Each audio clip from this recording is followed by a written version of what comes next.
Don't miss out on any Mortal Kombat or other Nintendo Switch updates. Make sure you're subscribed and your notifications are on. Alongside these dedicated ones, we also do an all patched up series where we revisit lots of different games. I thought I was done for the week, and then Mortal Kombat released their patch 1.5.0 for the Nintendo Switch, and I found myself huddled around a loading screen, looking at an over 20GB download. Now, what exactly is going on here? And does the performance patch for the Nintendo Switch version of Mortal Kombat 1 fix the game? As always, if this kind of content helps you in any way at all, then do hit the buttons, tickle the algorithm, and stick around if you enjoy the content. Now, well, let's find out.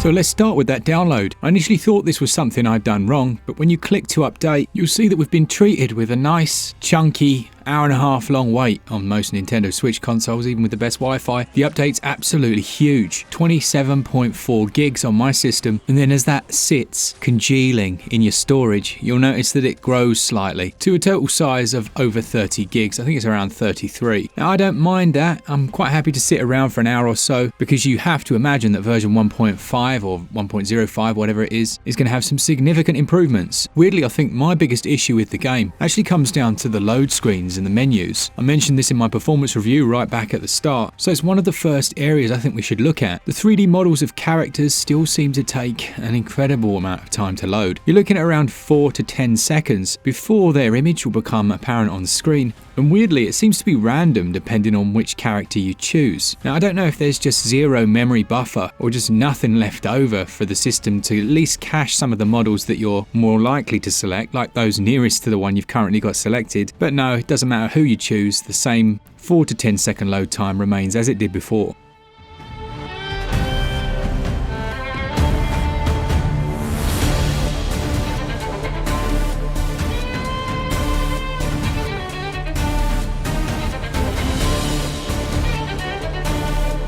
That's also consistent throughout the other menus. Wherever you go, you'll find there's a long delay. And look, I know I said it in the other review, but I really don't see an issue with them changing to 2D models. It would just mean that that was always instant, and it's used in towers, so I mean, or at least have it as an option, you know. Now, I did try a little bit of online matchmaking, and weirdly I couldn't actually find a game. It could just be the time of day here in the UK, but it was a slightly concerning sign. Maybe it's just my rubbish internet. Then the big one, it's the load times for the actual matches themselves. Now, for this I use towers because for some reason it seems to be a little worse over there, and load times are still between 25 and 40 seconds. It really does depend on the stage that you're loading into though. Some of them, particularly those with less dynamic movement in the background, seem to load in a little quicker, but you're still looking at around 30 seconds at best, which is too long. It gets to that point where you're thinking, oh, hasn't loaded yet, this isn't fun, and you might even finish your fight quicker than the game actually took to load. It's a strange one because although we ripped out of Mortal Kombat 11, the load times over there are actually so much better, and actually the consistent performance as well. Now, that might be a bit of an obvious statement, but I was certainly expecting around 20 seconds maybe, especially after that reinstall, which I feel like they're trolling me at this point. Now, frame rates,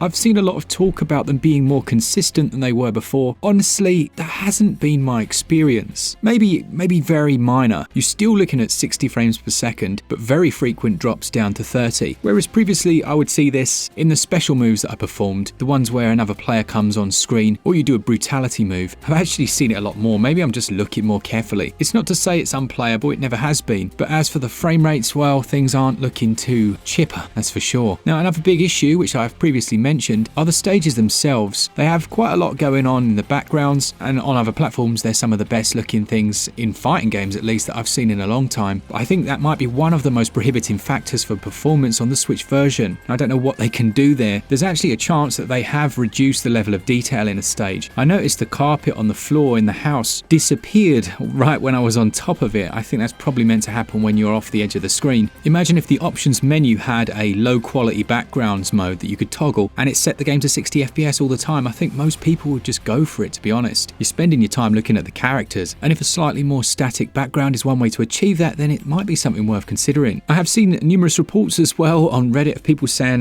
the glitches that have been fixed and those that haven't. It's probably easier for me to say what I've noticed that hasn't been fixed. Texture shimmering and texture popping, specifically on clothing, remains to a very large extent. You'll see the characters' clothes shimmering, almost glitching in and out, and while it's not there on all of them, well, it does happen quite a bit. If you're wondering if Johnny Cage's eyes still bulge, well, let this answer your question. Now sounds, well, they do cut out as well at strange times. I noticed at the end of one particular tower's run on the cutscene, the sound just completely stopped for a moment. I must admit I did have a bit of a chuckle, but then it went through all sorts of glitching and it became a little bit less entertaining until the next thing happened that really did make me laugh out loud. Yes, that's right, the endgame credits are broken. The actual text scroll is broken. It is chugging all over the place and lagging, and it's making me feel quite sick, but it did give me a good old laugh. There are also numerous other graphical glitches present at the moment. I had some reasonably extreme graphical cloth glitching issues. Well, it was either that or I snagged it on a piece of wood and it just got caught and I didn't notice. But yeah, I'm pretty sure that shouldn't happen. Now let's try and look at some positives, shall we? Well, we now have the full invasion mode. Previously, it was only the introductory area that you could access, but now you've got that full Season 1 content, so that is good. While I can't show them because YouTube will go crazy and just demonetize everything, some of the fatalities are fixed and some of them aren't. A particular one of note is Cyrax. You'll still get a completely black screen on his fatality, but maybe just blur it out to see if that works. But some of them do seem slightly improved. Now, having said that, performance in these is pretty shocking.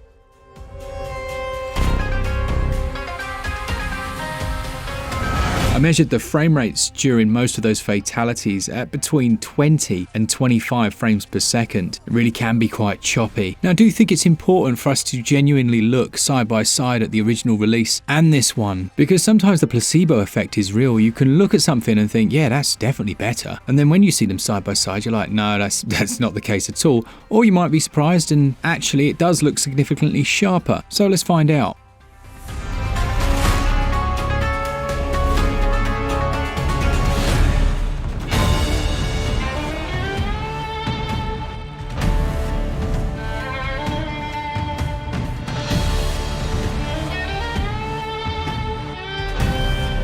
It's a strange old situation really, isn't it? Saber are amazing with the Nintendo Switch. In fact, they probably know it better than anyone else. Working on The Witcher 3, doing Borderlands 3 recently, which was a very good port. But you've got to wonder if there are certain things that they want to tweak or tone down that they're not being allowed to. Either way, it's nice that we're starting to move in a direction. I think we can all agree that there's a lot more work that needs doing here, but at least we now have the full invasion mode. There's the potential there for some visual tweaks and improvements, although it is very minor in my opinion. And there is a lot of glitching and things that need fixing, not least the actual credits at the end of the game. Keep up the work, Saber. Thanks for doing it. Let's be completely real. If you had no say in this port, it would probably be a heck of a lot worse. If you want to know what happens in the next patch, then do make sure you're subscribed and your notifications are on if you do all that stuff. If not, then just check us out when that drops. And also, we've got a massive episode of All Patched Up coming out, which is similar to this and looks at loads of games that have received patches recently. All that's left to say then is, for all things Switch all the time, keep it Switch up. Cheers, guys.